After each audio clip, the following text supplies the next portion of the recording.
नमस्कार दोस्तों, मैं पुलक और आप देख रहे हैं एनवायरमेंट स्टोरीज। आज हम एक ऐसे कहानी का जिक्र करने वाले हैं जो ये बताता है कि अगर हम अपने पारिस्थितिकी और पारिस्थितिकी तंत्र से वाकिफ ना हो, उनके बारे में हमारी जानकारी ना हो, तो कोई भी कदम उल्टा भी पड़ सकता है और हमें बहुत बड़े नुकसान को झेलना पड़ सकता है।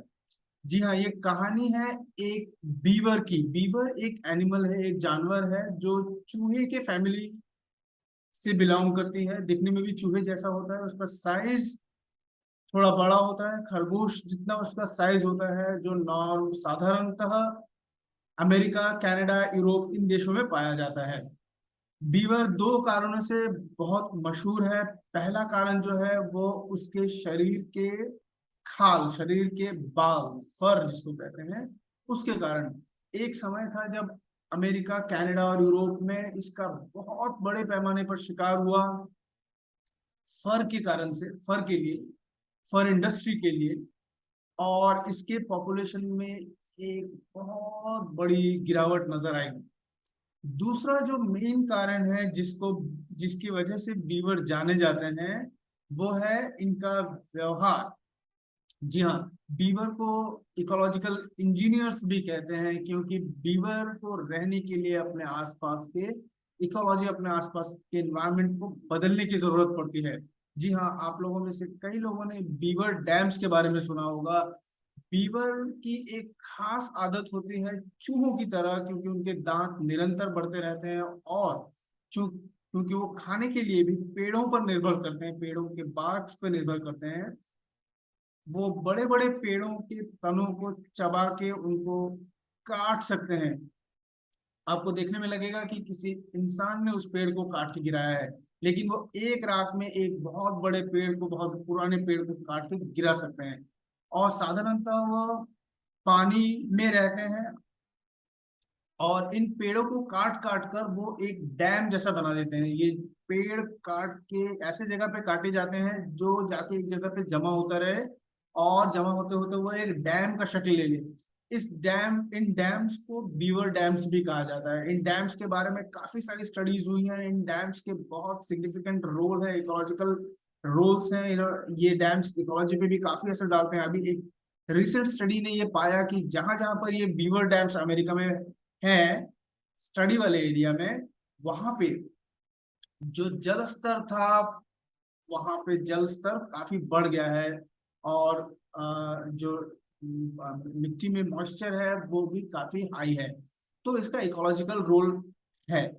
लेकिन हम जिस कहानी की आज जिक्र कर रहे हैं वो अमेरिका की नहीं है, बल्कि अर्जेंटीना की कहानी है। जी हाँ, आज से करीब 70-75 साल पहले अर्जेंटीना की सरकार ने ये फैसला किया कि हम अमेरिका और यूरोप की तरह बीवर के फर्स को यूज कर सकते हैं और एक फर इंडस्ट्री को विकास कर सकते, फर इंडस्ट्री की विकास कर सकते हैं।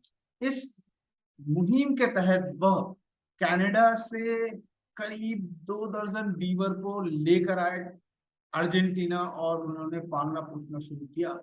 लेकिन आयरनी की बात यह रही कि ये बीवर के फर तो ज्यादा काम नहीं आए, क्योंकि इन्वायरमेंट के चेंज होने की वजह से फर की क्वालिटी में गिरावट नजर आई। पर इन बीवर्स के नेचुरल प्रेडेटर्स की अनुपस्थिति के कारण अमेरिका और यूरोप में इनके नेचुरल प्रेडेटर्स हैं, जैसे वुल्फ, भेड़िए या भालू, इनकी अनुपस्थिति में इनका पॉपुलेशन जो है वो अर्जेंटीना में बहुत तेजी से बढ़ने लगा। और आज के समय में ऐसा हाल है कि इसकी पॉपुलेशन करीब 1.5 लाख के आसपास पहुंच गई है। तो कई स्टडीज ये मानते हैं कि इनफैक्ट वहां पे बीवर्स की पॉपुलेशन एक्सप्लोजन हुई है।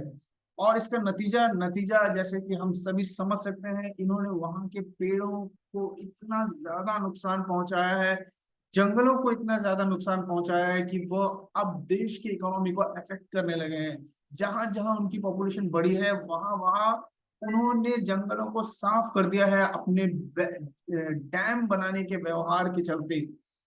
और हालात अब इस कदर पहुंच गए हैं कि वहां पे सरकार मजबूर हो गई है बीवर को इरेडिकेट करने के लिए, बीवर को सफाया करने के लिए, बीवर को मारने के लिए, यहाँ तक कि वहां पे बड़े बड़े प्रोग्राम आज की डेट में चलाए जा रहे हैं जो बीवर्स को पकड़ के उनको किल करते हैं, उनको मार देते हैं। हालांकि ये जो स्टेप है ये थोड़ा डिबेटेबल है। कई सारे स्कॉलर्स ये मानते हैं कि बीवर को न मारकर इसके हम दूसरे तरीके भी अपना सकते हैं, जैसे कि बीवर को स्टेराइल कर दिया जाए, उनके पॉपुलेशन को कम करने के लिए मेल पॉपुलेशन को स्टेराइल कर दिया जाए।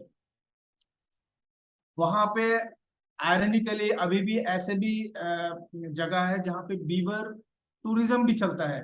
हालांकि ओवरऑल गवर्नमेंट ये मान चुकी है कि बीवर की पॉपुलेशन अर्जेंटीना के लिए नुकसानदायक है, और कारण कारण यही कि हम लोगों ने, इंसानों ने उनकी पारिस्थितिकी तंत्र पर उनका प्रभाव को ठीक से न आंक पाना।